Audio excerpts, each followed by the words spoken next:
높은 데에 거주하는 자를 낮추시며 솟은 성을 걸어 땅에 엎으시고 빈토에 미치게 하셨도다. 발이 그것을 밟으니 곧 빈궁한 자의 발과 본핍한 자의 걸음이기로 의인의 길은 정직하며 정직하신 주께서 의인의 측근을 평탄하게 하시도다. 여호와여, 주께서 심판하시는 길에서 우리가 주를 기다렸사오니 주의 이름을 위하여 또 주를 기억하려고 우리 영혼이 사모하나이다. 밤에 내 영혼이 주를 사모하였사오니 내 중심이 주를 간절히 구하오니 이는 주께서 땅에서 심판하시는 때에 세계의 범인이 의를 배움이니이다. 악인은 은총을 입을지라도 의를 배우지 아니하며 정직한 자의 땅에서 의를 행하고 여호와의 위엄을 돌아보지 아니하는구나. 여호와여, 주의 손이 높이 들릴지라도 그들이 보지 아니하오나 백성을 위하시는 주의 열성을 보면 부끄러워할 것이다. 우리 주의 대적들을 살리리이다. 여호와여, 주께서 우리를 위하여 평강을 베푸시오리니 주께서 우리의 모든 일도 우리를 위하여 이루심이니이다. 여호와 우리 하나님이시여, 주 외에 다른 주들이 우리를 반항하였사오나 우리는 주만 의지하고 주의 이름을 부르리이다. 그들은 죽었은즉 다시 살지 못하겠고 사망하였은즉 일어나지 못할 것이니 이는 주께서 벌하여 그들을 멸하사 그들의 모든 기업을 없이 하셨음이니이다. 여호와여, 주께서 이 나라를 더 크게 하셨고 이 나라를 더 크게 하셨나요? 스스로 영광을 얻으시고 이 땅의 모든 경계를 확장하셨나요? 여호와여, 그들이 환난 중에 주를 안목하였사오며 주의 징벌이 그들에게 임할 때에 그들이 간절히 주께 기도하였나이다.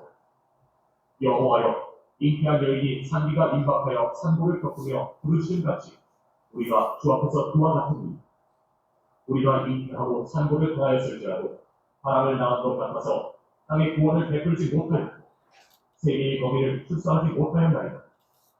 주의 죽은 자들은 살아나고 그들의 시체들은 일어나리이다. 티끌에 놓은 자들아, 너희는 깨어 노래하라. 주의 이슬은 빛난 이슬이니 땅이 죽은 자들을 내놓으리로다. 내 백성아 갈지어다. 내 밀실에 들어가서 내 문을 닫고 분노가 지나기까지 잠깐 숨을 쉬어라. 보라, 여호와께서 그의 처소에서 나오사 땅의 거미의 죄악을 벌하실 것이다. 땅이 그 위에 젖었던 피를 드러내고 그 사이다난 자를 다시는 덮지 아니하리라. 네, 27장까지 보겠습니다. 27장. 그날에 여호와께서 그의 견고하고 크고 강한 칼로 날랜 뱀 리워야단 곧 보글보글한 뱀 리워야단을 벌하시며 바다에 있는 용을 죽이시리라. 그날에 너희는 아름다운 포도원을 두고 노래를 부를지어다. 나 여호와는 소원지기 같은 것, 때때로 물을 주며 밤낮으로 감수하여 아무든지 이를 해치지 못하게 하리라. 나는 소원에 대하여 노함이 없나니 찔레와 가시가 나를 대적하여 싸우다. 내가 그것을 바꾸고와 불사르리라. 그리하지 아니하면 내 힘을 의지하고 나와 파친하여 나와 파친할 것이다. 후일에는 야곱의 뿌리가 바뀌며 이스라엘의 눈이 좁고 꽃이 필 것이다. 그들이 그 결실로 지면을 채우리라. 주께서 그 백성을 치셨던들 그 백성을 친 자들을 치심과 같았겠으며 백성이 죽임을 당하였던들 백성을 죽인 자가 죽임을 당한 것 같았겠느냐. 주께서 백성을 적당하게 편집하사 쫓아내실 때 동풍 부는 날에 힘으로 그들을 옮기셨느냐. 야곱의 뿌리가 속함을 얻으며 그의 죄 없이함을 가릴 결과는 이로 말미암나니 곧 그가 제단의 모든 돌을 부서진 햇돌 같게 하며 아세라와 태양성이 다시 서지 못하게 하며 있는 것이다. 대저 견고한 성읍은 정막하고 거처가 험목하고 거리마다 광야와 같은즉 송아지가 거기에서 먹고 거기에 누우고 그 나뭇가지를 먹어 없이 하리라. 가치가 많으면 꺾이나니 여인들이 와서 그것을 불사를 것이다. 백성이 지각이 없으므로 그들을 지으시니가 불쌍히 여기지 아니하시며 그들을 조성하시니가 은혜를 베풀지 아니하시리라. 너희 이스라엘 자손들아, 그날의 여호와께서 창이라는 하수에서부터 애굽 시내까지 바지를 떠는 것 같이 너희를 하나하나 모으시리라. 그날에 큰 나팔을 불리니 앞으로 땅에서 멸망하는 자들과 애굽 땅으로 쫓겨난 자들이 돌아와서 예루살렘 성산에서 여호와께 예배하리라. 네, 여기까지 보도록 하겠습니다. 기도하고 수요 사경에 하나님께 돌려드립니다. 하나님 아버지 은혜와 사랑을 감사드립니다. 오늘도 저희들을 사랑하시고 또 하루를 잘 보낼 수 있도록 인도하시며 또 귀한 은혜의 자리로 불러 모아 주시어서 말씀 앞에 머리를 조아리게 하시고 말씀에 은혜를 사모할 수 있도록 인도하시니 감사합니다. 성령으로 이 시간 충만케 하여 주시어서 깨닫는 은혜가 있게 하시고 도전받게 하시고 또 이 말씀대로 살아갈 수 있는 귀한 믿음 더하여 주시어서 날마다 우리 가운데 함께 하시고 은혜 베푸시며 구원하시는 하나님 온전히 찬양하며 살아가는 복된 인생 되게 하여 주옵소서. 믿고 감사드리며 예수 그리스도 이름으로 기도드립니다. 아멘.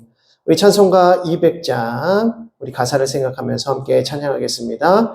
달고 묘한 그 말씀, 달고 묘한 그 말씀, 생명의 말씀은 귀한 그 말씀 진실로 생명의 말씀이 나의 길과 믿음 밝히 보여주니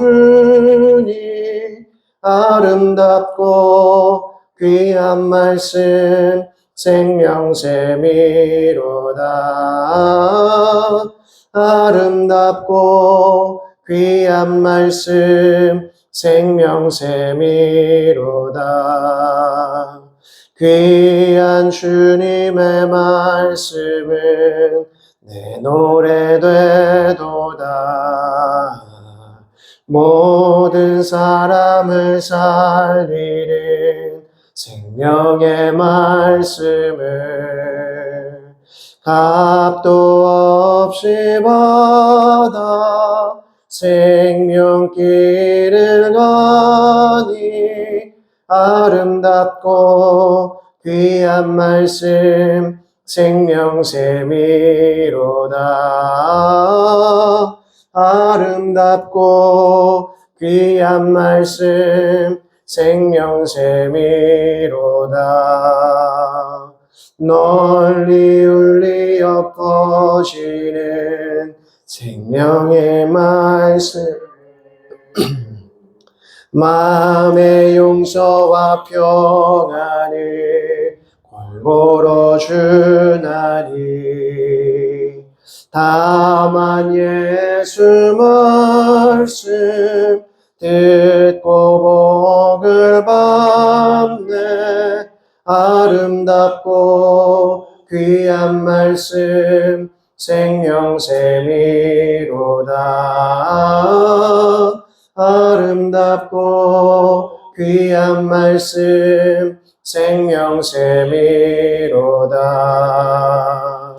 아멘.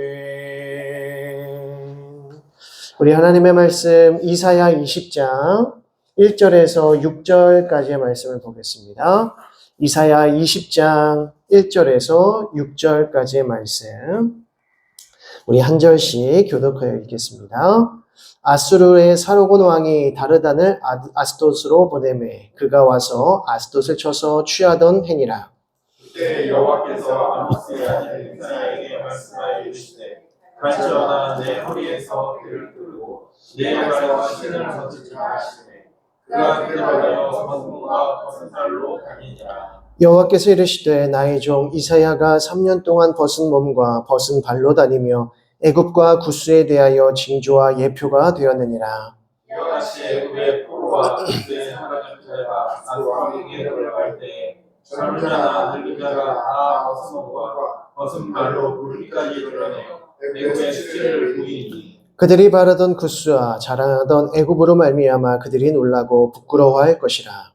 그날에 이 해변 주민이 말하기를 우리가 믿던 나라 곧 우리가 아수르 왕에게서 벗어나기를 바라고 달려가서 도움을 구하던 나라가 이같이 되었은즉 우리가 어찌 능히 피하리오 하리라.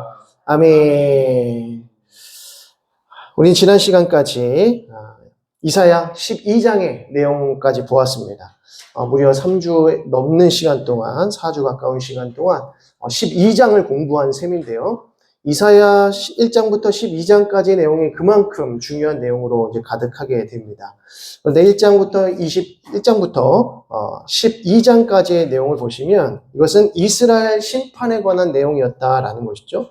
그래서 이스라엘 심판에 관한 내용을 쭉 이야기하면서 마지막 부분에 그루터기와 같은 자들, 이새의 뿌리에서부터 하나님께서 놀라운 구원을 다시 시작하실 것이다. 놀라운 회복을 일으키실 것이다. 라고 약속을 하면서 이제 오늘 우리가 다루게 될 이방 심판의 내용으로 넘어가게 됩니다.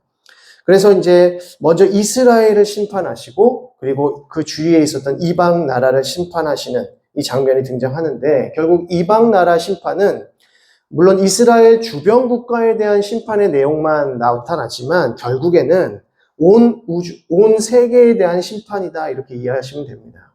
곧 하나님을 대적하고 우상 숭배하고 하나님의 뜻을 따르지 않았던 하나님의 대적들을 하나님께서 어떻게 심판하시는가. 그래서 결국 온 세계를 온 나라들을 하나님께서 결국 심판하실 것이다. 그런데 심판으로 끝나는 것이 아니라 하나님께서 심판하시는 것은 그 심판이 목적이 아니라는 것이죠. 결국 하나님께서 하나님의 백성들을 다시 불러 모으시고 하나님의 백성으로서 하나님을 예배하는 자들로 다시 세우시는 작업. 이것이 회복이고 구원이다라는 것입니다. 그래서 이사야의 내용은 이스라엘 심판 또 이방 심판으로 이어지지만 이제 참 도움이신 하나님에 대해서 말씀하고요. 그리고 구원에 대한 약속을 또 해주신다는 겁니다.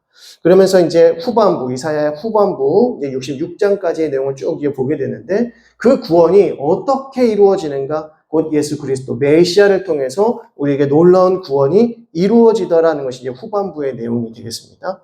그래서 이 전반부의 내용 1장부터 39장의 내용은 이스라엘 심판, 이방 심판, 그리고 참 도움이신 하나님, 그리고 구원을 약속해 주신 하나님의 내용으로 구성되어 있다는 것을 다시 한번 기억하시고요. 오늘은 두 번째 이방 심판에 관한 내용을 좀 보도록 하겠습니다. 이사야 13장에서 27장까지의 내용인데요. 이 내용을 보시게 되면 온 세상의 주권자이신 하나님의 심판에 관한 내용이 담겨 있다는 것이고요. 그럼에도 신실한 자들을 하나님께서 반드시 구원하신다라고 하는 그 회복과 구원의 메시지가 중간중간에 삽입되어 있습니다. 하나님께서 이방 심판에 관한 내용, 이방의 저주와 심판에 관한 이 내용을 이사야를 통해서 누구에게 전달하시는 겁니까, 결국? 내가 바벨론을 심판하고 아수르를 심판하고 모압을 심판하고 다메섹을 심판하고 북이스라엘을 심판하고 이 주변 국가들 하나님께 나오지 아니하고 교만했던 모든 민족들을 내가 꺾을 것이고 심판할 것이다 라는 이 메시지를 이사야가 누구에게 전하는 것이죠? 이스라엘 백성들, 남유다 백성들에게 전하는 것입니다. 그러니까 각 나라들, 바벨론에게 전하고 아수르에게 전하는 것이 아니라 내가 바벨론을 치리라, 아수르를 치리라, 민족들, 교만한 민족들을 내가 치리라 라는 이 메시지를 누구에게 하는 것인가? 바로 남유다 백성들, 이스라엘 백성들에게, 남은 자들에게 이 말씀을 하시더라는 겁니다. 이게 왜 중요할까요? 왜 남유다 백성들에게 이방 나라에 대한 심판의 메시지를 전달하는 것이 중요할까요? 하나님께서 온 우주 만물에, 온 민족 가운데 유일한 주권자가 되시고 심판자가 되신다. 그러니까 너희는 누구를 의지하라? 하나님만 의지하라. 심판하신 하나님만 의지하라. 강대국들 의지하지 말고, 주변 국가들 의지하지 말고, 세상의 것들 의지하지 말고, 오직 누구만 의지하라? 하나님만 의지하라. 심판하신 하나님, 구원하신 하나님만을 의지하라는 것입니다. 그러니까 이제 이사야의 이 내용은 비단 남유다 백성들을 향한 메시지뿐만이 아니라 지금 이 시대를 살아가는 우리 모든 그리스도인들에게 주시는 생명의 말씀이라는 것이죠. 우리가 하나님보다 더 의지하는 것이 무엇인가? 하나님보다 더 의지하는 세상의 것들은 무엇인가? 강대국들, 강한 것들을 의지하고자 하는 마음이 우리에게 클 것인데 그것들이 무엇인지 하나하나 되새겨가면서 우리가 바벨론을 의지했다면 바벨론 의지하지 않게 하시고 하나님만 의지하게 하시고 아수르와 애굽을 의지하려고 했다면 하나님 우리가 이 세상의 것들을 의지하지 않고 하나님만 의지하게 하옵소서. 그런 믿음을 가지고 나아가는 것이 하나님께서 원하시는 신실한 백성들, 하나님을 예배하는 백성들이라고 하는 메시지인 것입니다. 자, 이러한 메시지 다시 한번 기억하시고 이방 심판에 관한 내용들을 좀 하나하나 보도록 하겠습니다. 먼저 각 나라 13장에서부터 23장의 내용까지 쭉 이제 심판에 관한 내용이 등장합니다. 그래서 바벨론, 아수르, 또 분쟁국에 대한 것, 의존국에 대한 심판, 무역국들에 대한 심판까지 나오고요. 그리고 이제 온 세상까지 심판하시는 하나님에 대해서 쭉 나와 있습니다. 자, 먼저 이 지도에 대한 부분들, 이제 지도가 옆에 있으신 분들은 표를 가져오신 분들은 하겠지만 만약 없으신 분들은 한번 그려보시는 것도 좋을 것 같습니다. 이제 사실은 고대 근동 지방을 한번 그려보고 이렇게 이해하는 것이 참 중요합니다. 그래서 성경 공부할 때는, 특히 구약 공부할 때는 이거 많이 그려보셔야 돼요. 성경 그 지도를 많이 그려보셔야 되는데, 자, 가장 먼저 앞제국인 바벨론과 아수르가 어디 있는가? 사실 이게 이제 페르시아만이죠. 페르시아만인데, 이게 페르시아만이 사실 위쪽에 있습니다. 이 정도까지 밑으로 쭉 내려가 있고, 유프라테스 강하고 티그리스 강이 여기서부터 쭉 올라와요. 이렇게. 근데 이제 여기 이제 화면이 작으니까. 그래서 이 페르시아만부터 해서 유프라테스 강, 티그리스 강이 쭉 올라가는데, 바벨론은 바로 이 지역에서부터 시작이 되어집니다. 바벨론이 이 부분부터 이렇게 커지게 되는 것이고요. 이제 바벨론. 이 지역에서부터 시작된다 이렇게 보시면 됩니다. 우리 아수르는 이 위쪽입니다. 아수르. 굉장히 북쪽 지역입니다. 아수르가 생각보다 굉장히 위쪽에 위치해 있습니다. 그래서 이 두 나라가 굉장히 큰 강대국이었고요. 그리고 분쟁 국가가 어디였나? 분쟁 국가는 블레셋, 모압, 다메섹, 북이스라엘 이렇게 나와 있습니다. 그래서 블레셋은 어디입니까? 여기 해안 지역. 여기가 이제 블레셋. 이렇게 해안 지역이 블레셋이고요. 그리고 모압은 갈릴리, 사해 오른쪽 지역. 요쪽이 이제 모압 지역이고요. 다메섹은 아람 지역이죠. 이제 요 위쪽에 다메섹. 북이스라엘은 여기 북이스라엘. 북이스라엘. IS는 다른 게 아니라 이게 이스라엘이라는 뜻입니다. 다른 저기 아니고요. 네, 북이스라엘이라는 뜻이라고. 예, 오해하지 마시고요. 그리고 구스와 애굽은 어디냐? 구스는 에티오피아입니다. 그래서 이쪽에 이제 아프리카 지역입니다. 안 보이실 수 있는데 홍해 왼쪽으로 해가지고 하단부의 아프리카 지역에. 그래서 구스는 에티오피아다 이렇게 보시면 되고요. 애굽은 이제 이쪽 지역이죠. 애굽. 홍해 왼쪽으로 해서 이제 애굽 지역이고요. 그리고 이제 무역국은 저쪽에 이제 아라비아는 이쪽 아라비아. 이쪽이 아라비아 지역이고요. 그리고 두는 두로와 시돈입니다. 두로와 시돈은 북이스라엘에서도 위쪽 지역, 두로와 시돈. 그래서 두로와 시돈이 이스라엘 예루살렘 성전 짓고 예루살렘 성벽 건축할 때 두로 왕이 많이 도와줬습니다. 백향목도 날라다 주고 많이 이렇게 도와주고 역군들도 보내주었던, 그래서 굉장히 친했던 국가다 이렇게 생각하시면 되고요. 이렇게 해서 압제국이 어디였는지, 분쟁국이 어디였는지, 의존국이 어디였는지, 그리고 무역국이 어디였는지 위치를 대략적으로 파악하시고 이제 좀 보도록 하겠습니다.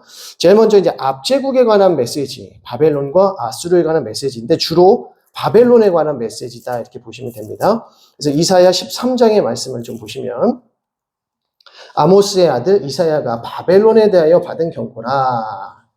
3절 보시겠습니다. 내가 거룩하게 구별한 자들의 명령하고 나의 위엄을 기뻐하는 용사들을 불러 나의 노여움을 전하게 하였느니라. 5절에 무리가 먼 나라에서 하늘 끝에서 왔으며 곧 여호와와 그의 진노의 병기라 온 땅을 멸하려 함이로다. 6절 너희는 애곡할지어다 여호와의 날이 가까웠으니 전능자에게서 멸망이 임할 것이미로다. 9절 보라 여호와의 날 곧 잔혹히 분냄과 맹렬히 노하는 날이 이르러 땅을 황폐하게 하며 그 중에서 죄인들을 멸하리니. 11절 내가 세상의 악과 악인의 죄를 벌하며 교만한 자의 오만을 끊으며 강포한 자의 거만을 낮출 것이며. 하나님께서 심판하시는 가장 분명한 이유는 바로 이겁니다. 교만하고 오만하고 거만한 자를 하나님께서는 반드시 심판하신다. 그러니까 교만은 패망의 선봉이다라는 말씀이 정확하다는 것이죠. 하나님께서는 교만한 자들을 결코 보지 않으십니다. 하나님의 도구로 쓰임받았다면 그만큼 겸손하게 하나님께서 말씀하신 대로만 순종하면서 쓰임받아야 하는데, 그것이 아니라 이제 점점 자기가 높아지는 거예요. 내가 하나님 앞에 이렇게 쓰임받았으니까, 능력 있게 쓰임받았으니까 점점 자신이 높아진, 이게 이제 큰 문제가 되는 것이죠. 하나님께서 위대하게 사용하셨으면 하나님이 위대하신 것이지 우리 인간이 위대한 것이 아니라 민족이 위대한 것이 결코 아니라는 것입니다. 한때는 아수르가 굉장히 강했습니다. 그러나 얼마 지나지 않아서 완전히 패망합니다. 그리고 얼마 지나지 않아서 바벨론이 신강국으로 올라오지만 바벨론도 200년도 채 못 지냈습니다. 그리고 바로 페르시아가 왔지만 또 페르시아도 금방 무너지지 않습니까? 강했던 로마까지도 결국에는 패망하더라. 그러니까 하나님 앞에 교만했던 나라들은 다 하나님께서 치시고 심판하신다는 겁니다. 그래서 가장 중요한 이유는 바로 교만과 오만과 거만이다 라고 하는 것이고요. 13절에 그러므로 나 만군의 여호와가 분하여 맹렬히 노하는 날에 하늘을 진동시키며 땅을 흔들어 그 자리에서 떠나게 하리니 라고 합니다. 그러니까 오직 높으신 분은 하나님 한 분이죠. 오직 하나님만이 영광 받으셔야 하고 하나님만이 높아지셔야 하고 하나님만이 찬양 받으시고 예배 받으셔야 되는데 그것을 누가 가로챕니까? 강대국들이 가로채고 높아져 있는 자들이 가로채고 교만한 자들이 가로채더라는 것입니다. 자기 영광을 위하여 나라의 영광을 위하여서 살아간다면 하나님께서 반드시 그들을 치신다라고 하는 거죠. 하나님께서 고레스 왕, 페르시아의 고레스 왕을 굉장히 칭찬하시고 칭송했습니다. 왜 그랬냐면 고레스 왕은 겸손하게 하나님의 영광을 드러내려고 했었던 자였기 때문입니다. 굉장히 특별하죠. 그러니까 하나님의 영광을 가로채면 반드시 심판당한다라는 것입니다. 자, 19절에 열국의 영광이요 갈대아 사람의 자랑하는 놀이개가 된 바벨론이 하나님께 멸망당한 소돔과 고모라 같이 되리니 라고 합니다. 바벨론이 남유다를 포로로 잡아가기도 하고 남유다의 그 죄를 징책하고 또 심판의 막대기, 심판의 몽둥이로서 쓰임받았지만 그가 교만하여서 어떻게 되었다고요? 소돔과 고모라 같이 될 것이다 라고 말씀합니다. 그리고 22절에 그의 궁성에는 승냥이가 부르짖을 것이요 화려하던 궁전에는 들깨가 울 것이다. 그의 때가 가까우며 그의 날이 오래지 아니하리라 라고 하죠. 그러니까 하나님의 날, 주의 날이라고 하는 표현이 굉장히 좀 중요합니다.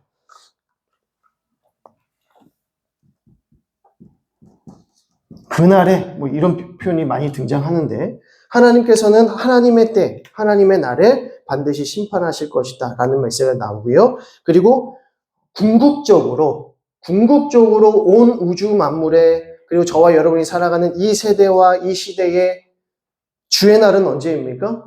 주일 얘기하는 게 아니라 그날 마지막 때 예수님께서 오시는 날. 그래서 주님의 날이라는 뜻이죠. 예수 그리스도께서 오시는 날. 그날이 궁극적인 주의 날이라는 것입니다. 그러면 그때 누가 심판받겠습니까? 하나님보다 높아져 있는 마음들, 교만한 자들, 거만한 자들, 오만한 자들이 그 심판에 서게 될 것이라는 거죠.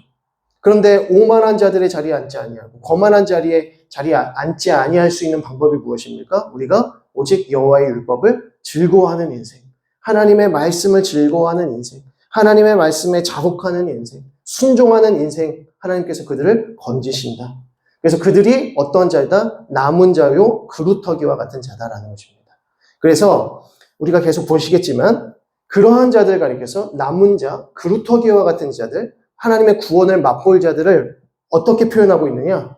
주의 날을 기다리는 자, 주님의 날을 기다리는 자라고 표현을 합니다. 주님을 기다리는 자에게 하나님께서 구원을 베푸신다라는 것입니다. 그래서 13장까지의 내용도 이제 바벨론 멸망에 대한 내용이고요. 14장도 이어지는 내용도 마찬가지입니다. 그런데 14장 1절과 2절의 내용은 구원과 회복의 내용이 잠깐 들어가 있습니다. 짧게 구원과 회복의 내용이 등장하는데요. 14장 1절입니다. 여호와께서 야곱을 긍휼히 여기시며 이스라엘을 다시 택하여 그들의 땅에 두시리니 나그네 된 자가 야곱 족속과 연합하여 그들에게 예속될 것이며 민족들이 그들을 데리고 그들의 본토에 돌아오리니 이스라엘 족속이 여호와의 땅에서 그들을 얻어 노비로 삼겠고 전에 자기를 사로잡던 자들을 사로잡고 자기를 압제하던 자들을 주관하리라. 자기가 포로된 곳에서 다시 주인 노릇을 하게 될 것이라는 말씀이죠. 회복시키실 것이고 그들을 다시 돌아오게 할 것이다 라는 겁니다. 그러니까 하나님께서 이사야 선지자 또 예레미야 선지자 수많은 선지자들 통하여서 무엇을 말씀하시냐? 교만했던 이스라엘의 심판에 대해서 말씀하십니다. 너희는 심판을 피할 수가 없다는 것이죠. 이사야 선지자도 계속해서 동일하게 말씀합니다.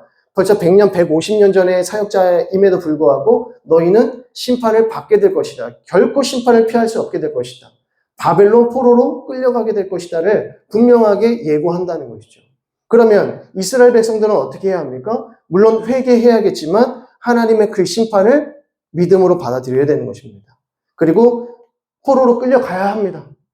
포로로 끌려가서 그 안에서 하나님께서 계획해 놓으신 그 연단의 훈련들을 받아야 되는 것이죠. 그럼 마침내 그것을 기다리는 자들에게 하나님께서 어떻게 하시겠다? 하나님의 나라에 그들을 다시 구원하시리라, 회복시키시리라, 돌이키시리라 라고 하는 것이죠. 그래서 그들을 돌이키신다, 돌아오게 하신다, 그들을 다시 모으신다. 그들을 왜 다시 돌아오게 하실까요? 왜 다시 예루살렘으로, 왜 다시 약속의 땅으로 돌아오게 하십니까? 왜 다시 약속의 땅에 모으시죠? 왜 예루살렘과 시온성에 모으십니까? 하나님을 예배하도록 하기 위하여. 하나님을 예배하게 하시기 위하여 모으신다는 겁니다. 그래서 성경 안에서 모으신다, 부르신다, 이것은 다 어떤 뜻이다? 하나님을 예배하는 공동체다. 하나님을 섬기는 공동체로 하나님께서 친히 부르신다는 겁니다. 우리가 교회 공동체로 모였습니다. 그러니까 네 발로 왔고, 또 택시 타고 왔고, 내가 자가용 운전해서 왔고, 지하철 타고 왔고, 어떤 방식으로든 내가 네 발로 해서 교회에 왔어요. 그럼 내가 온 거지 않습니까? 내가 교회에 찾아온 거고, 그럼 내가 내 발로 내 의지로 정말 교회 공동체에 들어가게 된 것인가? 절대 그렇지 않다는 겁니다. 하나님이 우리를 부르셨다. 하나님께서 우리를 모으셨다는 겁니다. 하나님께서 이 땅에 교회를 세우신 것은 참으로 기적적인 일입니다. 왜냐하면 이 세상은 하나님을 대적하기 때문입니다.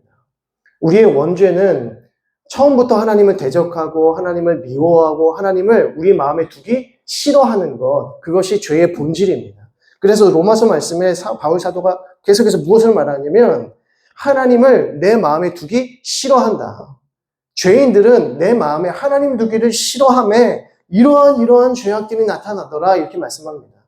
우리 마음에 하나님 두기를 싫어하니까 죄 가운데 살 수밖에 없는 것이죠.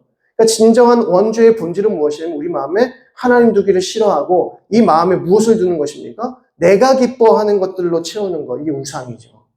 내가 원하는 것들로 가득가득 채우는 인생이 이것이 죄 가운데 살아가는 인생이더라는 겁니다. 하나님으로 채우지 않고 세상의 것들로 채우니까 죄 가운데 살아간다는 것이죠. 이러한 사람들이 모여있는 이 세대 가운데 이것을 다 하나씩 내어드리고 내 속에 있던 것들을 하나씩 비우고 그 안에 하나님으로 채운다, 하나님의 말씀으로 채운다, 기도로 채우고 은혜로 채우고자 하는 공동체가 있다는 것은 기적적인 일입니다. 그래서 어떤 그 목회자분이, 이제 어떤 목사님이 그런 이제 많은 이 목회 컨퍼런스 할 때 그런 얘기를 하시는 거예요. 목회는 기적이다. 목회 자체가 이미 기적이고 신비로운 일이기 때문에 힘든 게 너무 당연하다는 거예요. 그러니까 위로하고자 하는 말씀이었습니다. 그래서 그게 왜 위로가 되느냐? 사람은 원래 그렇다. 성도들은 원래 그렇다. 우리 인간은 원래 그렇다. 우리 목사들까지도 그렇다. 우리 마음에 하나님 두기를 싫어하기 때문에 교회 공동체로 모인다는 것 자체가 이미 기적이다. 그러니까 이것을 하나님께서 친히 모으시지 않았다면 우리는 모일 수가 없습니다. 우리는 하나님을 예배할 수가 없습니다. 하나님을 예배하고자 하는 마음 자체가 안 생기는 어떻게 예배합니까? 하나님 앞에 내가 직접 나와서 하나님 예배하고 찬양하고 하는 것이 놀라운 기적적인 일이라는 것이죠. 그래서 하나님께서 모으시는 자들, 부르시는 자들, 다시 돌아오게 하시는 자들, 이들을 통해서 하나님께서 예배 받으시고 하나님의 나라를 회복시키신다라는 것입니다. 자, 이 부분을 기억하시고요. 그래서 14장 1절과 2절의 내용은 이 회복의 내용을 담고 있다라는 것이고요. 다시 3절부터의 내용은 바벨론 멸망에 대한 내용이 다시 한번 쭉 이어지게 됩니다. 4절 말씀을 보시면 너는 바벨론 왕에 대하여 이 노래를 지어 이르기를 라면서 멸망에 대한 내용이 등장하고요. 6절에 그들이 분내어 여러 민족을 치되 치기를 맞이 아니하였고 노하여 열방을 억압하여도 그 억압을 막을 자 없었더니 11절 내 영화가 스올에 떨어졌으며 내 비파 소리까지로다. 구더기가 내 아래에 깔림이여 지렁이가 너를 덮었도다. 12절 너 아침의 아들 계명성이여 어찌 그리 하늘에서 떨어졌으며 너 열국을 엎은 자여 어찌 그리 땅에 찍혔는고. 이 너 아침의 아들 계명성이여 라고 하는 이 표현은 사탄을 가리키는 표현이 아니라 바벨론 왕을 가리킵니다. 교만해져 있던 왕을 가리키는 표현입니다. 그래서 아침의 아들의 계명성이라는 건 아침에 해가 굉장히 밝은 빛이 굉장히 떴는데 이 밝은 빛처럼 새롭게 떠올랐던 이 바벨론 왕이 어떻게 됩니까? 떨어질 것이다. 멸망당할 것이다 라는 것입니다. 땅에 찍혀게 되어 있다는 것이죠. 그러면서 15절에 그러나 이제 내가 스올 곧 구덩이 맨 밑에 떨어짐을 당하리로다 라고 하죠. 자, 바벨론은 이 성경 안에서 성경 메시지 전체 속에서 바벨론이라고 하는 이 나라 자체는 거의 사탄적인 나라, 죄의 지배 가운데 있는 나라를 가리킵니다. 그래서 이스라엘 백성들이 애굽에서 노예살이를 하는 것, 그리고 바벨론에서 노예살이를 하는 것, 이것은 우리 인간이 죄와 사망의 권세 가운데 살아가고 있었던 영적인 현실을 상징하는 거죠. 그래서 요한계시록의 말씀을 보면 바벨론의 음녀, 바벨론의 여러 가지 그 상징적인 내용들이 등장하는데 그것은 저주받은 나라, 저주받은 땅에 속해 있는 나라, 죄악 가운데 있는 사망 가운데 있는 나라를 가리키는 겁니다. 그래서 바벨론에 대한 이 멸망의 메시지가 가장 많은 분량을 차지하고 있는 것이죠. 그래서 이사야 이 말씀을 통해서 더 이 바벨론이라고 하는 이 지역, 영적인 의미는 더 부정적이고 위험한 의미가 되는 것입니다. 그래서 바벨론 하면 거의 죄의 세력들, 사탄의 세력들, 사탄의 나라 이렇게까지 우리가 이해할 수 있게 되는 것이죠. 자, 그러면서 맨 마지막 부분에 아수르에 관한 내용이 잠깐 등장합니다. 24절부터 보면 만군의 여호와께서 맹세하여 이르시되 내가 생각한 것이 반드시 되며 내가 경영한 것을 반드시 이루리라. 26절 이것이 온 세계를 향하여 정한 경영이며 이것이 열방을 향하여 편손이라 하셨나니 라고 하는데 이 내용은 아수르에 대한 멸망에 대한 내용을 등장합니다. 그러니까 아수르는 짧게 한 4절, 5절 정도의 내용에 담겨 있는데 이 역시 아수르와 같은 강대국도 곧 멸망하리라. 바벨론과 같은 나라도 곧 멸망하리라. 이런 내용을 담고 있는 것이죠. 아무리 강한 나라일지라도 하나님을 대적하면 멸망하리라. 이 말씀입니다. 자, 그리고 28절부터 내용을 보면 이제 분쟁국에 관한 내용이 등장합니다. 그래서 블레셋, 모압, 다메섹과 북이스라엘에 관한 내용이 등장하는데요. 28절은 아하스 왕이 죽던 해에 이 경고가 임하니라. 블레셋 온 땅이여 너를 치던 막대기가 부러졌다고 기뻐하지 말라. 여기서 너를 치던 막대기는 어느 나라를 가리키냐면 아수르를 가리킵니다.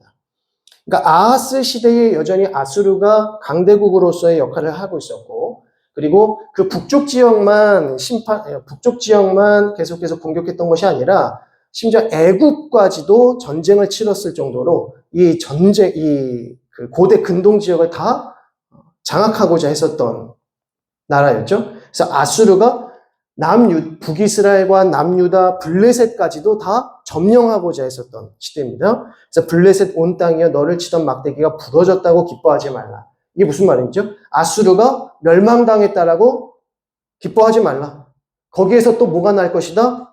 독사가 나겠다. 불뱀이 나겠다. 이게 뭡니까? 바벨론을 의미하는 것이죠. 그러니까 아수르가 멸망했다고 좋아할 거 하나도 없다. 바벨론을 통해서 내가 또 너를 칠 것이다. 이렇게 말씀하시는 겁니다. 31절 성문이여 슬피 울지어다. 성읍이여 부르짖을지어다. 너 블레셋이여 다 소멸되리로다. 대저 연기가 북방에서 오는데 그 대열에서 벗어난 자가 없느니라.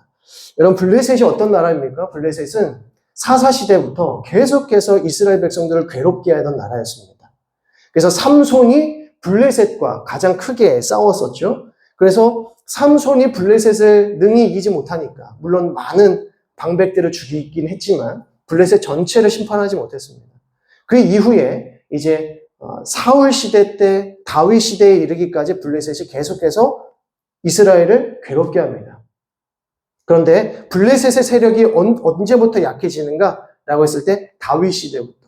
다윗이 왕권을 장악하고 이제 하나님의 그 뜻 가운데 통치하기 시작하면서 블레셋의 이 힘이 점점점 약해지게 되는 것이죠. 그런데도 계속해서 이어지는 겁니다. 이 고대 근동 국가, 이 고대 근동 지역을 팔레스틴 지역이라고 합니다. 이 팔레스틴이라고 하는 게 블레셋이라는 뜻이죠. 이 블레셋, 팔레스틴이라고 하는 뜻은 그 바다 사람들이라는 뜻입니다. 바다 사람들. 이 사람들이 어디서부터 왔냐면 저쪽 그리스 지역, 마게도냐와 그리스 지역부터 쭉 배 타고 내려와서 지중해 해안가의 자리를 잡았다라고 하죠.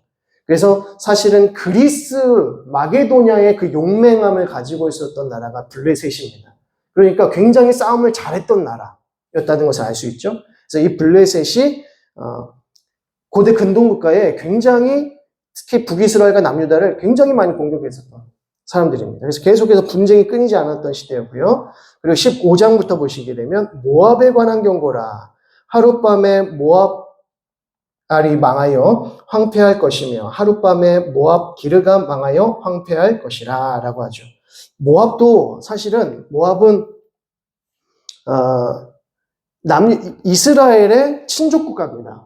그죠? 이스라엘의 친족 국가입니다. 이제 롯의 자손들이 이제 모압과 암몬을 이루게 되는데, 그래서 친족 국가이기 때문에 하나님께서 이스라엘 백성들을 출애굽시키셔서 약속의 땅으로 모으실 때 결국 40년 광야 생활을 하게 하시고 우회하게 하십니다. 우회하게 하실 때 에돔과 모압과는 싸우지 말아라 이렇게 말씀하세요. 에돔과 모압과는 싸우지 말아라. 친족 국가이기 때문에. 그래서 우회해서 돌아가려고 이렇게 하는 것이죠. 그래서 모압도 사실은 친족 국가로서 관계를 계속 좋게 맺어가야 할 그런 상황이었음에도 불구하고 모압도 참 많이 이스라엘을 공격했다는 것입니다.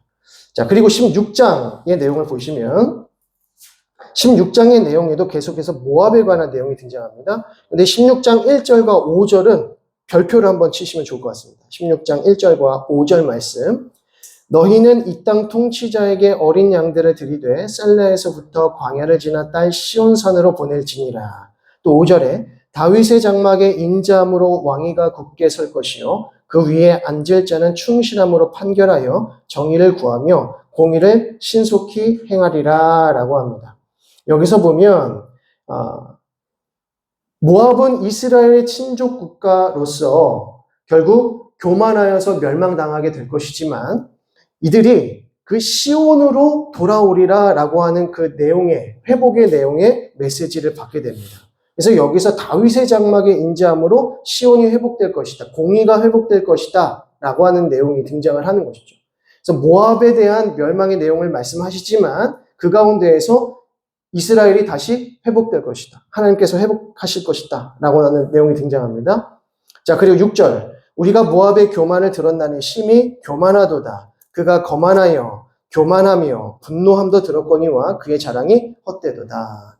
교만했던 나라, 거만했던 나라, 마음을 높이며 자랑했던 나라가 바로 모압이다라는 것이죠. 그래서 모압은 하나님께서 심판하실 것이다. 자, 17장으로 넘어갑니다. 17장부터의 내용을 보면 다메섹과 북이스라엘, 특별히 에브라임에 대한 심판의 메시지가 등장합니다.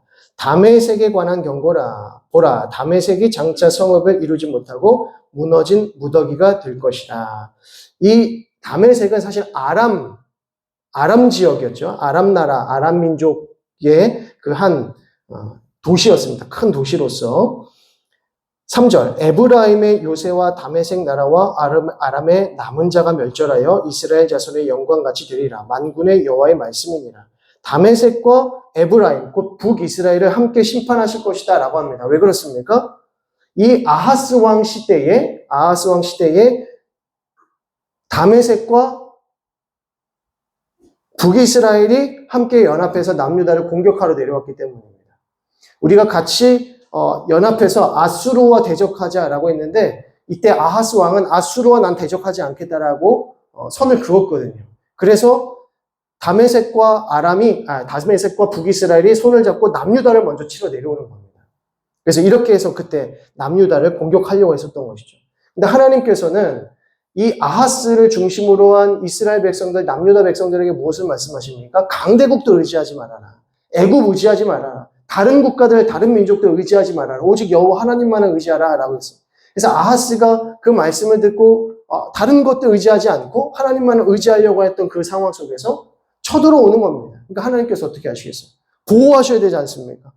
아하스와 이 남유다 백성들 보호하셔야 되지 않습니까? 그래서 다메섹과 북이스라엘을 내가 치리라 는 말씀을 주시는 거죠. 자, 10절. 이는 내가 내 구원의 하나님을 잊어버리며 내 능력의 반석을 마음에 두지 아니한 까닭이라. 그러므로 내가 기뻐하는 나무를 심으며 이방의 나무가지도 이종하는도다 라고 하죠. 이거는 북이스라엘에 대한 에브라임에 대한 심판의 메시지입니다. 자, 그리고 12절에 슬프다 많은 민족이 소동하였을 때 바다 파도가 치는 소리같이 그들이 소동하였고 열방이 충돌하였을 때 큰 물이 몰려옴같이 그들도 충돌하였도다. 여기서 보시면 많은 민족이 소동한다라는 표현, 그리고 열방이 충돌한다라는 표현, 이 표현이 왜 중요합니까? 이것이 비단 이스라엘 주변 국가들에 대한 심판 정도가 아니다라는 것입니다. 모든 민족들에 대한 심판, 열방에 관한 심판의 메시지를 담고 있다는 것이죠.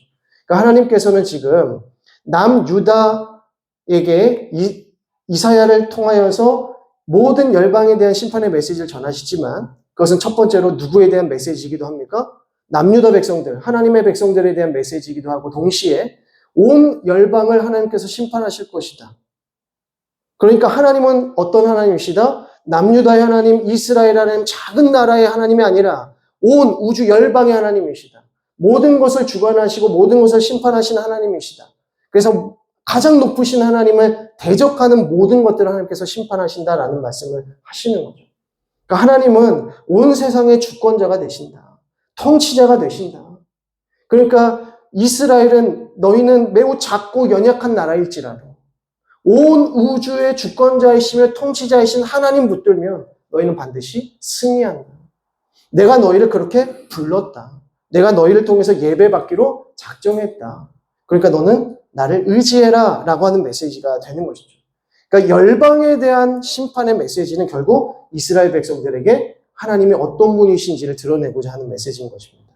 그러니까 하나님이 이러한 하나님이시구나. 우리의 작고 연약한 중에 계신 하나님이 아니라 온 우주 열방을 통치하시는 하나님이시구나. 그분이 나의 하나님이시구나 라고 했을 때 바벨론이나 아수르 국가나 주변 국가들에 대해서 두려워할 수가 없게 되는 것이죠. 자, 이제 넘기시면요. 이제 의존국, 구스와 애굽에 관한 메시지, 이제 18장과 20장의 내용인데요. 18장 1절을 보면 슬프다. 구스의 강 건너편 날개치는 소리 나는 땅이요. 라고 하면서 구스에 관한 내용. 그리고 7절. 그때의 강들이 흘러 나누인 나라의 장대하고 준수한 백성, 곧 시초부터 두려움이 되며 강성하여 대적을 밟는 백성이 만군의 여호와께 드릴 예물을 가지고 만군의 여호와의 이름을 두신 곳 시온산에 이르리라 라고 합니다. 말씀드린 대로 구스는 에티오피아, 이쪽 밑에 지역입니다. 그래서 지금도 에티오피아 지역에는 그리스도인들이 많이 살고 있습니다. 그래서 이 에티오피아 내시 이야기도 우리가 잘 알고 있는 것이죠. 그래서 이 구스 땅에 하나님께서 많은 은혜를 베푸시기도 했지만 그럼에도 불구하고 구스 역시도 교만한 마음을 가질 때에는 어김없이 멸망의 대상이 되더라 하는 것입니다. 그런데 7절의 말씀 후반부를 보니까 만군의 여호와께 드릴 예물을 가지고 만군의 여호와의 이름을 두신 곳 시온산으로 올라갈 것이다 라고 합니다. 그러니까 구스 땅이 회복되어진 이스라엘 민족들, 다시 포로 귀환하여서 하나님을 예배하는 공동체로 세워진 이스라엘 백성들에게 무엇을 갖고 올라갑니까? 예물을 가지고 올라갈 것이다. 그러니까 구스 너희도 하나님의 때에 회복이 일어났을 때 너희도 하나님을 예배하기 위해서 올라갈 것이다 라고 하는 회복의 메시지가 주어지는 것이죠. 자, 19장의 내용은 애굽에 관한 내용입니다. 애굽에 관한 경고라. 보라, 여호와께서 빠른 구름을 타고 애굽에 임하시리니 애굽의 우상들이 그 앞에 떨겠고 애굽인의 마음이 그 속에서 녹으리로다 라고 합니다. 그리고 3절 보시면 애굽인의 정신이 그 속에서 쇠약할 것이요 그의 계획을 내가 깨뜨리니 그들이 우상과 마술사와 신접한 자와 요술객에게 물으리로다 라고 합니다.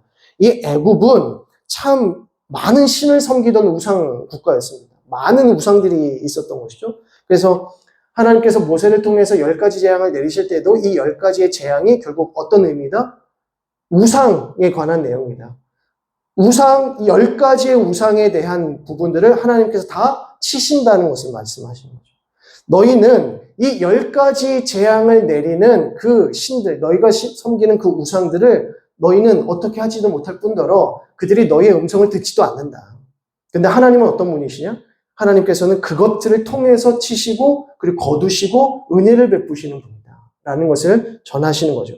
그러니까 이 애굽이라고 하는 곳은 수많은 우상을 섬기는 국가였고 그리고 많은 마술사, 요술사, 신접한 자들, 굉장히 영적으로 타락해 있던, 부패해 있던 나라였다는 것을 알 수 있습니다.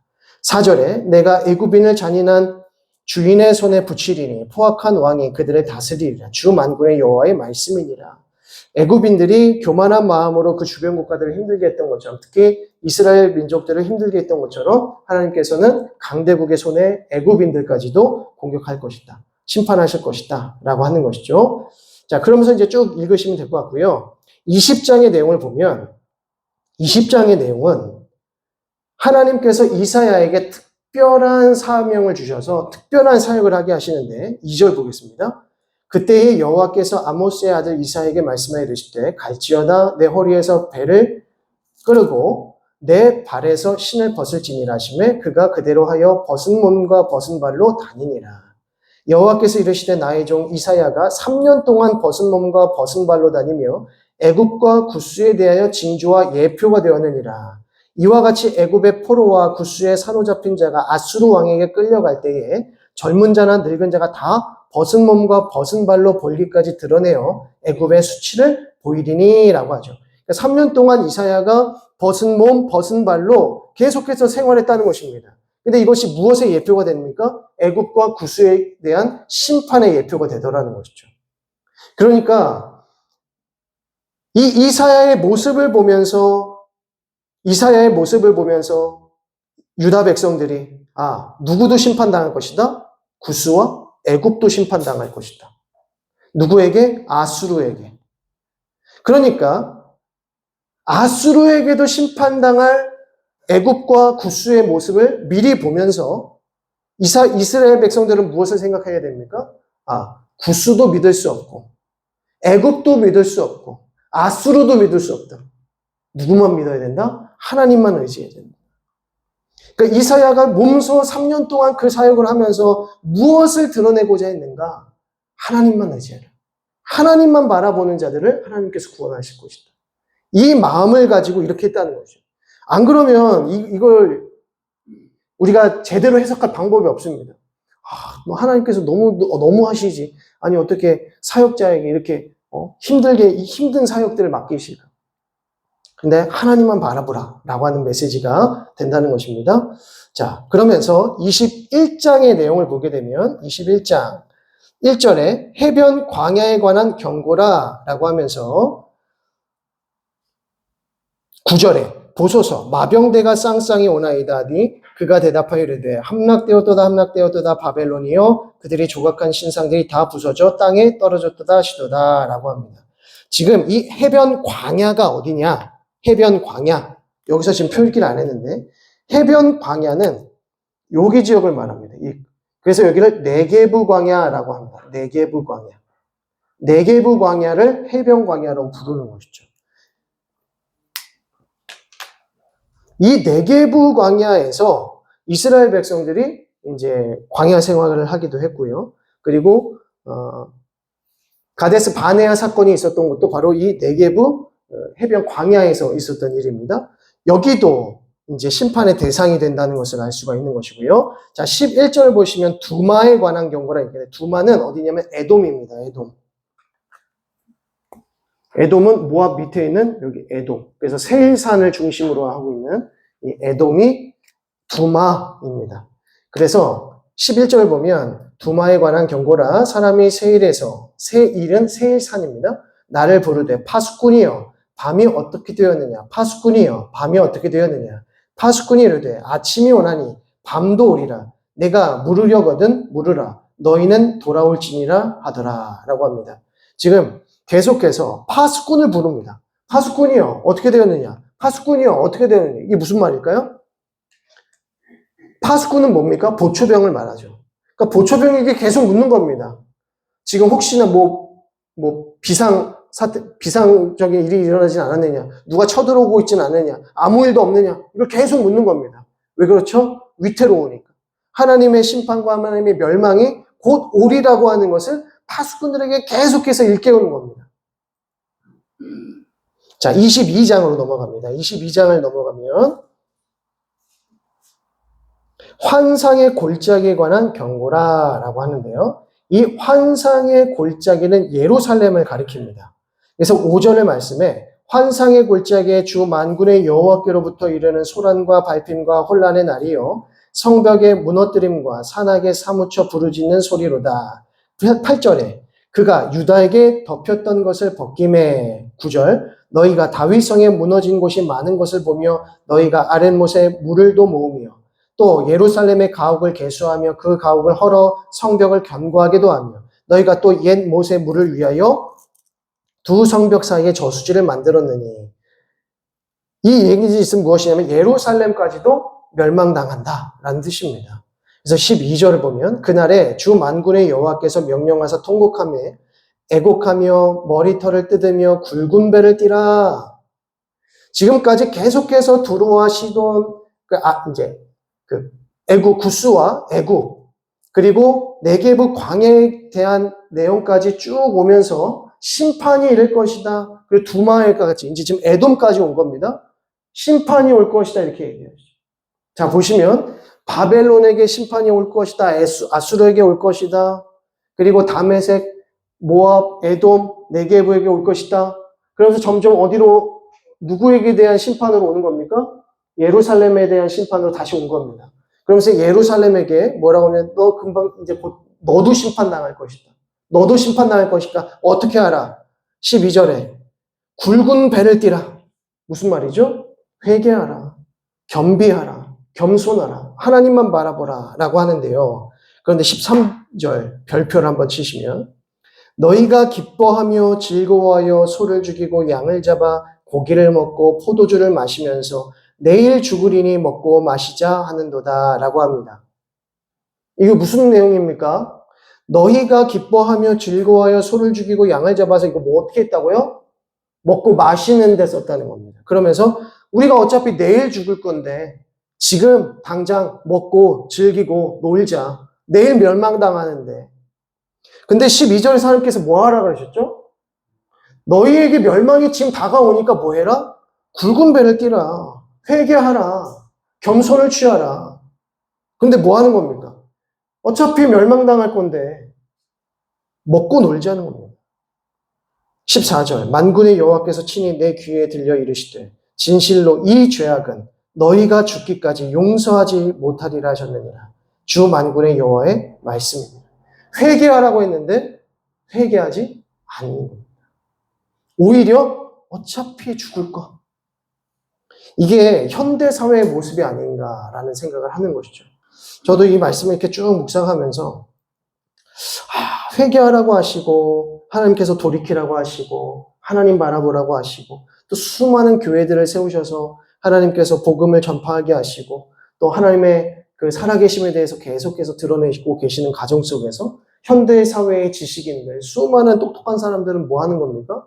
내일 멸망당할 거라면 하나님 앞에 회개할 것이 아니라 이 마지막 날을 참 재미있게 유익하게 즐기다가 가자라고 하는 것이죠. 근데 왜 그런 생각을 하는 겁니까? 하나님이 계시지 않다. 멸망이란 없다. 다음 세계, 내세 그런 거 없다. 하나님의 나라, 천국, 지옥 그런 거 없다는 겁니다. 그러니까 그냥 오늘 즐기다가 죽으면 그만인 것이죠. 근데 이것이 얼마나 어리석은 일입니까? 얼마나 어리석은 일인가? 왜 이런 일이 벌어지는가? 그 마음에 하나님 두기를 싫어하기 때문입니다. 하나님을 아는데 하나님께 감사하지도 아니하고 하나님을 알고자 하지도 않는다는 겁니다. 이게 우리의 죄악이라는 거죠. 분명히 하나님께서 이 세계 가운데 하나님을 알만한 것들을 두셨음에도 불구하고 부정하는 겁니다. 하나님은 안 계시다는 거예요. 근데 왜 그렇게 할까요? 하나님을 아는데, 신적인 어떤 감각이 있는데. 그래서 제가 그 유튜브를 보면서 과학자들이 이렇게 같이 모여, 한 4명에서 이렇게 모여가지고 패널들로 모여서 하는 거, 그런 거 자주 봐요. 자주 보는데 이게 재밌게 보다가 한 시간 분량이면 한 3분의 2 정도까지 딱 가면 그때부터 이제 귀에 안 들어옵니다. 왜 그러냐면 그때부터 이 사람들이 우리가 알아들을 수 없는 말들만 해. 더 이상 우리가 이해가 되지 않는 이야기들만 계속 하는 겁니다. 그러니까 굉장히 심오해지니까 이제 자기들도 사실상 증명할 수 없는 부분을 해 계속 논리를 쭉 이어가다가 이제 막 230억 광년 뭐 이런 얘기들, 뭐 우리 이 온 우주가 언제 사라지는가? 1000조 년이 지나면 사라진대요. 그거를 어떻게 계산했는지도 모르겠지만 어쨌든 1000조 년이 지나면 이 세계는, 온 우주는 다 사라지고 만대요. 그러면 지금 이 세계가 시작돼서 지금 시대에 한 130억 년, 길게 보시는 분들은 한 130억 년 정도 지났다고 하는데 130억의 이 시간은 이 온 우주 만물이 끝나는 시간까지를 하루라고 봤을 때 우리는 얼마의 시간이 지났느냐? 7분 정도의 시간이 지났대요. 하루 중에 7분 정도의 시간이 지금 막 흘렀다는 거죠. 저는 이 얘기를 들으면서 도대체 저걸 어떻게 계산했을까? 그리고 저걸 어떻게 믿을까? 이런 생각을 계속합니다. 저 어느 순간부터는 이거조차도 증명의 영역이나 어떻게 이렇게 좀 우리가 알아들을 수 있는, 이해할 수 있는 영역으로 가는 게 아니라 결국 그들도 믿음의 영역으로 들어가는 거죠. 믿음의 영역. 그래서 과학자들도 시인합니다. 신의 존재는 인정할 수밖에 없다. 물론 우리 기독교가 말하는 신은 아니지만 어떤 신의 존재를 상정하지 않고는 사실상 이 모든 세계의 이 태동에 대해서 우리가 이야기하기 힘들다. 대신에 윤리적이고 인격적인 하나님에 대한 이야기는 하지 말자. 그건 우리가 하는 이야기가 아니라 종교인들이 하는 이야기니까 우리는 그냥 그것만 딱 상정해서 과학적인 이야기들만 우리가 얘기하자라고 하는 거죠. 그럼 하나님이 계시다라고 가정하고 있을 수밖에 없다라고 생각하면 그 하나님의 신적인 존재가 이 세상을 왜 지었고 또 이 세상 가운데 어떤 일들을 하고 있는지에 대해서 사실은 그들도 뭐 어떻게 믿고 뭐 또 증명하고 해야 되지 않겠습니까? 그러니까 하나님이 계시다 그러면 어떤 일이 벌어지는가? 하나님의 뜻대로 살아야 합니다. 하나님이 이 세상을 지으셨다 그러면 이 세상을 지은 목적이 있을 것이고 우리 인간을 지은 목적이 있을 것이고 이 세상을 창조하신 이유와 목적이 있을 것이기 때문에 그것을 발견해서 그것대로 살아가는 것이 올바른 인생이라는 것을 논리적으로 왜 이해 못합니까? 어린 아이들도 충분히 이해할 수 있는 내용들.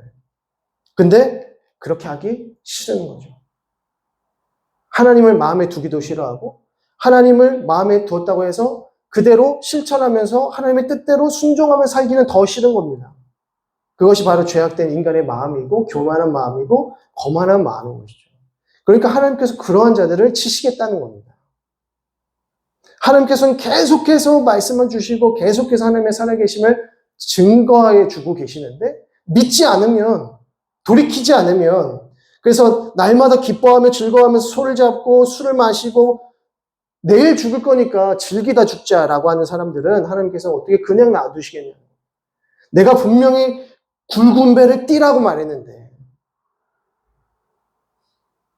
그 죄악을 결코 용서하지 아니하리라 라고 말씀하시는 거죠.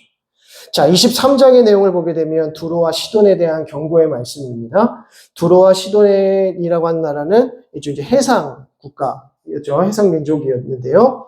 4절 보겠습니다. 시돈이여 너는 부끄러워할지어다. 대저 바다 곧 바다의 요새가 말하기를 나는 산고를 겪지 못하였으며 출산하지도 못하였으며 청년들을 양육하지도 못하였으며 처녀들을 생육하지도 못하였다 하였습니다. 라고 합니다. 그러니까 모든 생명들이 제대로 살아가지 못할 수밖에 없다. 심판받게 될 것이다. 라고 하는 것이고요. 13절을 보시면 갈대아 사람의 땅을 보라. 그 백성이 없어졌나니 곧 아수르 사람이 그곳을 들짐승이 사는 곳이 되게 하였으니 그들이 망대를 세우고 궁전을 헐어 황무하게 하였느니라. 두로와 시돈도 바벨론에 의해서 멸망당할 것이다 라는 메시지를 주고 계시는 거죠. 자, 그렇게 정리하시면 이제 각 나라, 대한 내용들을 정리할 수 있고요. 이제 온 세상에 관한 내용에 대해서 짧게 살피고 마치도록 하겠습니다. 24장의 내용을 보시면, 자, 24장의 내용.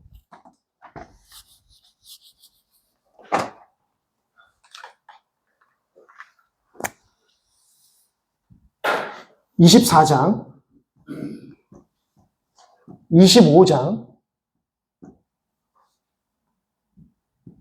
26장, 그리고 27장. 이제 회복에 관한 내용이 등장합니다. 온 세상에 대한 심판의 메시지를 주심과 동시에 하나님께서 어떻게 회복하시고 구원하시겠다는 내용이 쭉 등장합니다. 그래서 그 구원과 회복의 완성의 정도입니다. 하나님께서 24장에서부터 27장에 이르기까지 어떻게 회복을 완성해 나아가시는가, 구원을 완성해 나아가시는가 하는 메시지가 지금 이 24장에서 27장까지 내용이 등장하고 있는 것이죠. 그러니까 온 우주에, 온 세계에 펼쳐진 하나님의 심판과 구원의 메시지가 24장과 27장에 등장하고 있습니다. 그러니까 이제 이스라엘 민족을 중심으로 한 그 주변 국가들만의 심판의 메시지가 아니라 온 세계에 대한 하나님의 메시지라는 것이죠. 자, 1절 봅니다. 보라, 여호와께서 땅을 공허하게 하시며 황폐하게 하시며 지면을 뒤집어 엎으시고 그 주민을 흩으시리니. 땅을 공허하게 하시겠다. 황폐하게 하시겠다. 3절, 땅이 온전히 공허하게 되고 온전히 황무하게 되리라. 5절, 땅이 또한 그 주민 아래에서 더럽게 되었으니 이는 그들이 율법을 범하며 율례를 어기며 영원한 언약을 깨뜨렸으니. 땅이라고 하는 표현들은 이 세상에 관한 내용, 온 세상의 인류들을 말하는 겁니다. 그러면서 13절에 세계 민족 중에 이러한 일이 있으리니 곧 감람나무를 흔듦 같고 포도를 거둔 후에 그 남은 것을 주움 같을 것입니다. 세계 민족 가운데에 이런 일이 일어날 것이다 라고 확대하시는 거죠. 그리고 21절, 그날에 여호와께서 높은 데에서 높은 군대를 벌하시며 땅에서 땅의 왕들을 벌하시리니. 모든 높아져 있는 것들을 다 벌하시겠다는 것입니다.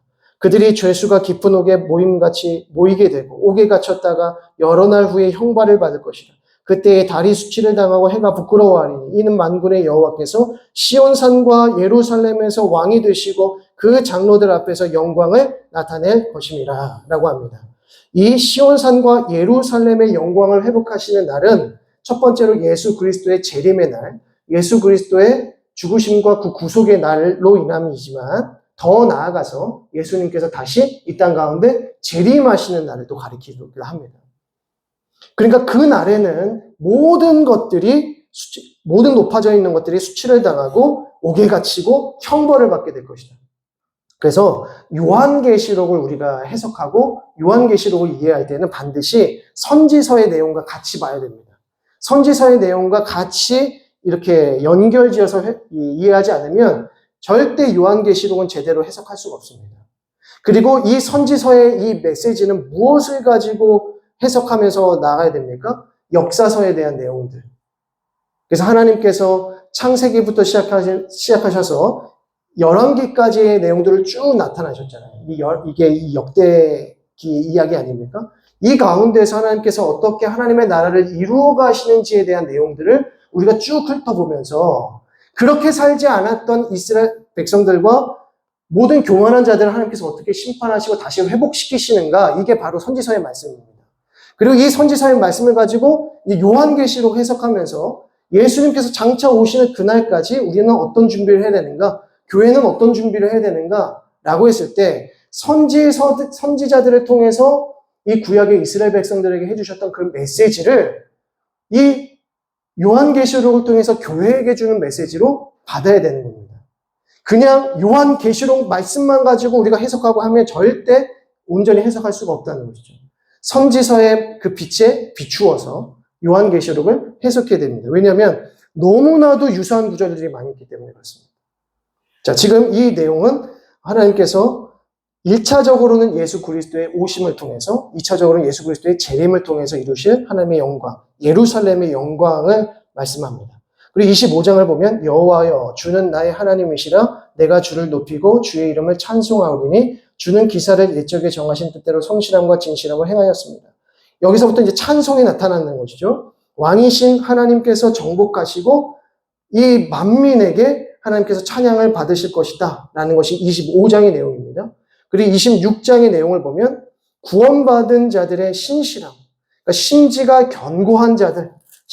견고한 자들에게 하나님께서 은혜 베푸신다. 그래서 26장 8절의 말씀 펼쳐주시면 여호와여 주께서 심판하시는 길에서 우리가 주를 기다려 싸우며 주의 이름을 위하여 또 주를 기억하려고 우리 영혼이 사모하나이다. 여기서 뭐라고 말합니까? 주를 기다려 싸우며 우리 영혼이 사모하나이다. 어떤 길에서요? 여호와여 주께서 심판하시는 길에서, 주님께서 심판하시는 그 길에서 우리가 주를 기다리나이다. 우리의 영혼이 주님을 사모하나이다. 하나님께서 이러한 자들에게 무엇을 주신다고요? 구원을 주신다. 그리고 25장 9절도 한번 별표 치시면 좋겠습니다. 9절 말씀. 그날에 말하기를 이는 우리의 하나님이시라. 우리가 그를 기다렸으니 그가 우리를 구원하시리로다. 이는 여호와시라. 우리가 그를 기다렸으니 우리는 그의 구원을 기뻐하며 즐거워하리라 할 것입니다. 이것이 바로 하나님 나라의 백성의 마음의 상태여야 한다는 거죠. 이것이 이스라엘 백성들의 삶의 모습이어야 합니다. 기다려야 되는 거죠. 심판의 때라도, 환난 중에 있더라도 무엇 해야 합니까? 기다려야 합니다. 하나님을 사모하고 그 은혜를 사모하는 마음으로 심판의 길에서 기다릴 수 있는 마음, 믿음, 하나님 그런 마음을 우리에게 허락하여 주옵소서. 비록 이 땅 가운데 심판이 임하고 또 안타까운 일들이 일어나지만 우리 그리스도인들이 깨어서 주님의 날을 뭐하게 하옵소서? 기다리게 하옵소서. 더 나아가서 우리가 요한계시록, 지금 종말의 때를 살아가는 우리 교회는 어떻게 됩니까? 주님의 오심을 기다려야 돼요. 주님 기다립니다. 마라나타 신앙이라고 말합니다. 주님 어서 오시옵소서. 우리가 주님을 기다립니다. 더 아름다운 세상, 더 완전한 세상, 더 나은 하나님 나라를 기다립니다. 하나님의 은혜, 완전한 은혜, 하나님의 영광 기다립니다. 라고 하는 것이 하나님의 구원의 은혜를 받은 자들의 합당한 삶일 줄 믿습니다. 기도하겠습니다. 하나님 아버지 은혜와 사랑을 감사합니다. 하나님 참으로 혼란스럽고 죄악으로 가득한 이 세대를 살아가매 우리가 더욱 깨어있을 수 있도록 인도하여 주시고 하나님께서 원하시는 귀한 예배자의 삶을 살아갈 수 있도록 인도하여 주옵소서. 이 세상의 헛된 것들, 이 세상에 강해 보이는 것들을 의지하지 않게 해주시고 오직 하나님 한 분만을 의지하며 믿음으로 살아갈 수 있도록 인도하여 주옵소서. 주님 오실 그날까지 우리가 주님을 기다릴 수 있도록 인도하시고 주님을 간절히 사모할 수 있는 믿음 넣어 주시어서 우리를 교회로 불러 모아주셨사오니 우리에게 맡겨진 사용들을 끝까지 잘 감당할 수 있는 착하고 충성된 종들 다 되어질 수 있도록 은혜 베풀어 주옵소서. 믿고 감사드리며 예수 그리스도의 이름으로 기도드립니다. 아멘. 하늘에 계신 우리 아버지여 이름이 거룩히 여김을 받으시오며 나라의 임하옵시며 뜻이 하늘에서 이룬 것 같이 땅에서도 이루어지이다. 오늘날 우리에게 일용할 양식을 주옵시고 우리가 우리에게 죄 지은 자를 사하여 준 것 같이 우리 죄를 사하여 주옵시고 우리를 시험에 들게 하지 마옵시고 다만 악에서 구하옵소서. 대개 나라와 권세와 영광이 아버지께 영원히 있사옵나이다. 아멘. 우리 옆에 분들에게 수고하셨습니다. 감사합니다. 인사하시겠습니다.